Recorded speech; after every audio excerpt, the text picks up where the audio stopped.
Hydrogen gas oxygen gas से react करती है, तो आखिर इस वाली अभिक्रिया में यहाँ से ऑक्सीजन गया। तो इसी टॉपिक के ऊपर बोर्ड एग्जाम में एक क्वेश्चन पूछा जाता है, बत्ती का जलना ये सब के, और ऑक्सीजन की जगह क्या लिखो, O2 लिखो। हेलो बच्चों, क्या हाल चाल? बढ़िया एकदम। बच्चों आज से हम क्लास 10th की साइंस स्टार्ट करने जा रहे हैं, जिसका फर्स्ट चैप्टर है रासायनिक अभिक्रिया एवं समीकरण। बच्चों आज की इस वीडियो में हम टोटल 5 टॉपिक डिस्कस करेंगे। सबसे पहले हम पढ़ेंगे कि रासायनिक अभिक्रियाएं क्या होती हैं, उसके बाद हम ये देखेंगे कि रासायनिक समीकरण किसे कहते हैं, उसके बाद हम ये पढ़ेंगे कि रासायनिक अभिक्रियाओं को संतुलित क्यों किया जाता है, मतलब जो केमिकल इक्वेशंस होती हैं उनको हम बैलेंस क्यों करते हैं। उसके बाद हम ये देखेंगे कि रासायनिक अभिक्रियाओं की पहचान आखिर कैसे की जाती है, और लास्ट में हम ये पढ़ेंगे कि रासायनिक अभिक्रियाएं कितने प्रकार की होती हैं। तो चलिए वीडियो को स्टार्ट करते हैं और फटाफट से इन सभी टॉपिक्स को कवर करते हैं। तो बच्चों हमारा फर्स्ट टॉपिक है रासायनिक अभिक्रिया। बच्चों हम रोज अपने आसपास बहुत सी रासायनिक अभिक्रियाओं को होते हुए देखते हैं, लेकिन हम उन पर इतना ध्यान नहीं देते हैं। जैसे हम सबके घर में खाना बनता है, खाना बनाने के लिए हम क्या करते हैं, बहुत सी अलग अलग चीज़ों को आपस में मिलाते हैं, उससे क्या हो जाता है, एक नई चीज़ बन जाती है। तो ये एक रासायनिक अभिक्रिया का उदाहरण है। इसके अलावा अगर और रासायनिक अभिक्रियाओं के एग्जाम्पल की बात की जाए तो आप सबने देखा होगा कि लोहे पे जंग लग जाती है, तो लोहे पर जंग लगना वो भी क्या है, एक रासायनिक अभिक्रिया का उदाहरण है। और ऐसे ही अगर सेम हम बात करें तो हम क्या करते हैं, हम सब दूध से दही बनाते हैं, तो दूध से दही बनने की प्रक्रिया भी क्या है, एक रासायनिक अभिक्रिया है। हम क्या कर देते हैं, पेपर जला देते हैं, पेपर का जलना, मोमबत्ती का जलना, ये सब के सब रासायनिक अभिक्रियाओं के उदाहरण होते हैं। तो आखिर रासायनिक अभिक्रिया कहते किसको है? बच्चों रासायनिक अभिक्रिया क्या होती है, एक प्रक्रम होता है, एक प्रोसेस होता है जिसमें क्या होते हैं, नए कंपाउंड्स बनते हैं, मतलब नए पदार्थ बनते हैं। एक ऐसी प्रक्रिया जिसके अंदर नए पदार्थ बने उसको हम क्या बोलते हैं, रासायनिक अभिक्रिया बोलते हैं। जैसे देखो, जब हाइड्रोजन गैस ऑक्सीजन गैस से रिएक्ट करती है तो रिएक्ट करने के बाद क्या बनाती है, जल बनाती है। तो ये भी क्या है, एक रासायनिक अभिक्रिया ही है। बच्चों देखो, रासायनिक अभिक्रियाओं के 2 पक्ष होते हैं, एक होता है लेफ्ट साइड और दूसरा होता है राइट साइड, मतलब लेफ्ट हैंड साइड और राइट हैंड साइड। जो लेफ्ट साइड वाले होते हैं उनको हम बोलते हैं अभिकारक, मतलब रिएक्टेंट, और जो राइट साइड लिखे होते हैं उनको हम बोलते हैं उत्पाद, मतलब प्रोडक्ट। मतलब जो रासायनिक अभिक्रिया में भाग लेते हैं उनको हम क्या बोलते हैं, अभिकारक बोलते हैं, और जो रासायनिक अभिक्रिया के फलस्वरूप हमें प्राप्त होते हैं उनको हम क्या बोलते हैं, उत्पाद बोलते हैं। और रासायनिक अभिक्रिया किसे कहते हैं, एक ऐसा प्रोसेस, एक ऐसा प्रक्रम जिसके अंदर नए उत्पाद बनते हैं उसको हम क्या कहते हैं, रासायनिक अभिक्रिया कहते हैं। तो बच्चों ये था हमारा फर्स्ट टॉपिक। बढ़ते हैं नेक्स्ट पार्ट के ऊपर। तो बच्चों नेक्स्ट टॉपिक है रासायनिक समीकरण। बच्चों पहले क्या होता था, जो रासायनिक अभिक्रियाएं होती थी उनको लिखने के लिए शब्दों का यूज किया जाता था, और केमिस्ट्री के अंदर बहुत बड़ी बड़ी रिएक्शनें होती हैं जिनको शब्दों के रूप में लिखना क्या होता था, बहुत ज़्यादा कठिन होता था, मतलब उसको लिखने में काफ़ी असुविधा होती थी। तो इस समस्या को दूर करने के लिए वैज्ञानिकों ने क्या कहा कि यार तुम एक काम करो, ये जो तुम पहले हाइड्रोजन लिख रहे थे, हाइड्रोजन की जगह क्या लिखो, H2 लिखो, और ऑक्सीजन की जगह क्या लिखो, O2 लिखो। और ऐसे ही जो ये जल है, जल की जगह पे इसके सूत्र का यूज करो H2O, तो मतलब इसकी जगह हमें क्या लिखना होगा, H2O लिखना होगा। तो बच्चों इस प्रकार से रासायनिक अभिक्रिया को लिखने को ही क्या कहते हैं, हम रासायनिक समीकरण कहते हैं। तो मतलब अब हमें क्या करना है, रासायनिक अभिक्रियाओं को शब्दों के रूप में नहीं लिखना है, उनको क्या करना है, उनको लिखने के लिए उनके सूत्र का, उनके प्रतीकों का उपयोग करना है। तो रासायनिक अभिक्रिया को सूत्रों और प्रतीकों का यूज करके लिखना ही क्या कहलाता है, रासायनिक समीकरण कहलाता है। तो बच्चों अगला टॉपिक है संतुलित रासायनिक समीकरण। बच्चों संतुलित रासायनिक समीकरण देखने से पहले यहाँ पर एक चीज़ देखो, अभी जो मैंने आपके सामने रिएक्शन लिखी थी उसमें इस साइड 2 हाइड्रोजन थे और इधर भी कितने थे, 2 हाइड्रोजन थे, लेकिन इधर 2 ऑक्सीजन थे। लेकिन बाद में क्या हो गया, इधर आने के बाद जब अभिक्रिया हो गई उसके बाद क्या हुआ, यहाँ पे 1 ऑक्सीजन हो गया। इसका मतलब यहाँ से इस वाली साइड से 1 ऑक्सीजन क्या हो चुका है, गायब हो चुका है। 1 ऑक्सीजन के गायब होने का मतलब क्या हुआ कि यहाँ से 1 ऑक्सीजन का जो द्रव्यमान है वो क्या हो गया है, खत्म हो गया है। लेकिन हमने क्लास 9th में एक चीज़ पढ़ी थी, द्रव्यमान संरक्षण का नियम, जिसके अकॉर्डिंग हम द्रव्यमान को ना तो उत्पन्न कर सकते हैं ना ही उसे नष्ट कर सकते हैं। हम क्या कर सकते हैं, सिर्फ उसे एक रूप से दूसरे रूप में परिवर्तित कर सकते हैं। तो आखिर इस वाली अभिक्रिया में यहाँ से ऑक्सीजन गया कहाँ? तो वैज्ञानिकों ने इसके बारे में सोच विचार किया और एक चीज़ देखी कि इस अभिक्रिया को पूरा करने के लिए हमने जितनी मात्रा में ऑक्सीजन ली थी उसके डबल मात्रा में क्या लेनी थी, हाइड्रोजन लेनी थी, तब जाके ये अभिक्रिया क्या हो रही थी, पूरी हो रही थी। मतलब अगर हम यहाँ पे ऑक्सीजन का 1 अणु ले रहे हैं तो हमें हाइड्रोजन के कितने अणु लेने पड़ेंगे, 2 अणु लेने पड़ेंगे, तब जाके हमें रासायनिक अभिक्रिया होगी और उसके बाद यहाँ पे चल के 2 अणु प्राप्त होंगे।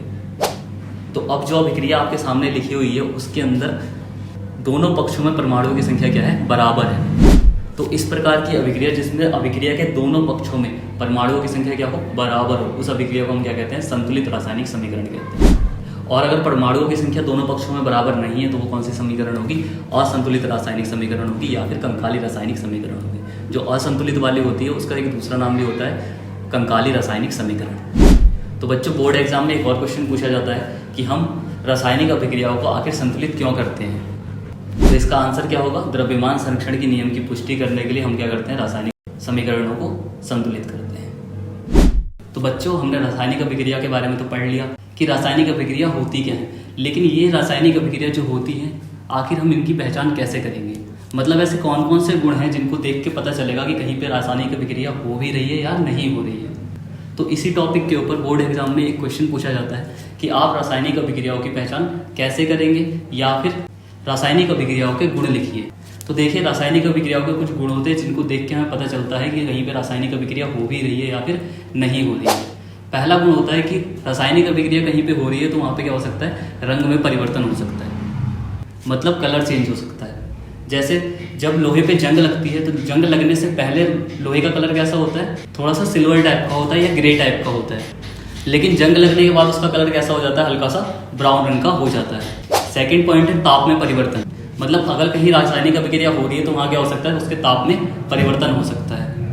जैसे हम जब सर्फ को हाथ में रख के उसमें थोड़ा पानी डालते हैं तो क्या लगता है? थोड़ा सा गर्म लगता है। तो यहाँ एक रासायनिक अभिक्रिया हुई जिसके फलस्वरूप क्या हुआ? उसके ताप में परिवर्तन हो गया। अब देखो, थर्ड पॉइंट है स्वाद में परिवर्तन। मतलब अगर रासायनिक अभिक्रिया हो रही है तो जो उत्पाद बनेगा उसके स्वाद में क्या हो सकता है? परिवर्तन हो सकता है। जैसे जब दूध से दही बनता है तो दूध का स्वाद थोड़ा सा मीठा टाइप का होता है और दही कैसी होती है? खट्टी होती है। तो यहाँ भी क्या हो गया? स्वाद में परिवर्तन हो गया। लेकिन हम हर जगह टेस्ट करके पता नहीं करेंगे कि वहाँ पर रासायनिक अभिक्रिया हो भी रही है या नहीं हो रही है। कई बार क्या होता है? रासायनिक अभिक्रिया एसिड्स के बीच में होती है, तो वहाँ पे अगर टेस्ट करने जाओगे तो उससे क्या होगा? आपकी जीभ जल जाएगी। तो हर जगह हमें टेस्ट करके रासायनिक अभिक्रियाओं को पता नहीं करना है। नेक्स्ट पॉइंट है गैस का मुक्त होना। जहाँ रासायनिक अभिक्रिया होती है हो सकता है कि वहाँ से थोड़ी सी गैस मुक्त हो। जैसे कि जब प्रकाश संश्लेषण की क्रिया होती है तो उसमें क्या होता है? ऑक्सीजन बनता है, मतलब ऑक्सीजन गैस क्या होती है? रिलीज होती है। तो ये क्या है? एक रासायनिक अभिक्रिया है।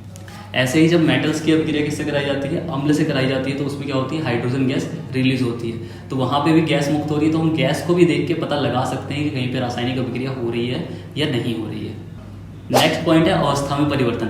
अवस्था में परिवर्तन क्या होता है? जैसे कि कोई चीज़ सॉलिड अवस्था में हो कैसी होगी? लिक्विड में होगी, या लिक्विड में है तो कैसी होगी? सॉलिड होगी। मतलब पदार्थ की अवस्था में क्या हो गया? परिवर्तन हो गया।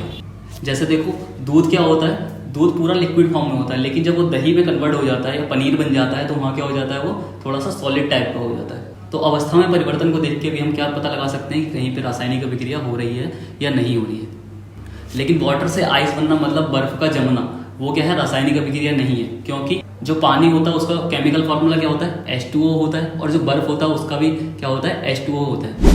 मतलब यहाँ पे अवस्था में परिवर्तन तो हो गया है, लेकिन केमिकल फॉर्मूला जो पहले था वही है। मतलब केमिकल फॉर्मूला चेंज नहीं हुआ है, मतलब नए गुण वाला कोई पदार्थ नहीं बना है, तो ये रासायनिक अभिक्रिया नहीं होगी। ऐसे ही देखो, जो हमारा लास्ट पॉइंट है वो क्या है? अवक्षेप का बनना। अच्छा, ये अवक्षेप क्या होता है? अगर अवक्षेप को समझना है तो आप ऐसे समझ सकते हो कि कहीं पे दो लिक्विड्स के बीच में क्या हुई? एक केमिकल रिएक्शन हुई। रिएक्शन होने के बाद उसमें कुछ ऐसा बन गया जो वाटर के अंदर डिसॉल्व नहीं हो पा रहा है। मतलब उसके अंदर पानी बना और उसके अंदर पानी के अंदर ही कोई अघुलनशील पदार्थ बन गया। तो जो अघुलनशील पदार्थ होता है, जो तली में उसके बैठ जाता है, उसको हम क्या बोलते हैं? अवक्षेप बोलते हैं। इंग्लिश में इसको प्रेसिपिटेट बोला जाता है। जैसे दूध का फटना, जब दूध फटता है तो क्या होता है? उसमें जो वाइट होता है वो अलग हो जाता है, मतलब वो वाटर के अंदर डिसॉल्व नहीं करता, मतलब पानी में नहीं घुलता है। और उसका यूज हम किस में करते हैं? दूध को फाड़ के पनीर बनाने में करते हैं, जो पानी के अंदर नहीं घुलता है। तो यहाँ पे जो वो फटा हुआ दूध है, फटे हुए दूध के अंदर जो वाइट चीज़ है उसको हम क्या बोलते हैं? अवक्षेप बोलते हैं। तो अगर किसी परिवर्तन के अंदर अवक्षेप बन रहा है तो वहाँ पे भी क्या होगी? रासायनिक अभिक्रिया हो सकती है। तो हमने रासायनिक अभिक्रिया की पहचान करना भी सीख लिया। अब देखो बच्चों, जो हमारा लास्ट टॉपिक है वो क्या है? रासायनिक अभिक्रियाओं के प्रकार। मतलब रासायनिक अभिक्रिया कितने प्रकार की होती है? तो रासायनिक अभिक्रिया टोटल 4 प्रकार की होती है। कौन कौन सी? संयोजन अभिक्रिया, वियोजन अभिक्रिया, विस्थापन अभिक्रिया और द्विविस्थापन अभिक्रिया। बच्चों, आज के लिए इतना ही। मिलते हैं अगली वीडियो में। जो हमारी अगली वीडियो आएगी वो आएगी संयोजन अभिक्रिया के ऊपर, जिसमें हम संयोजन अभिक्रिया के बारे में पढ़ेंगे और एक्टिविटी 1.1 को एक्सपेरिमेंट की हेल्प से समझेंगे, और उससे रिलेटेड जितने भी क्वेश्चन बोर्ड एग्जाम में पूछे जाते हैं उन सबको भी कवर करेंगे। तो बच्चों, आपको अगर ये वीडियो पसंद आई हो तो इसे लाइक करके अपने दोस्तों के साथ शेयर कर दीजिए और हमारे चैनल को सब्सक्राइब कर लीजिए।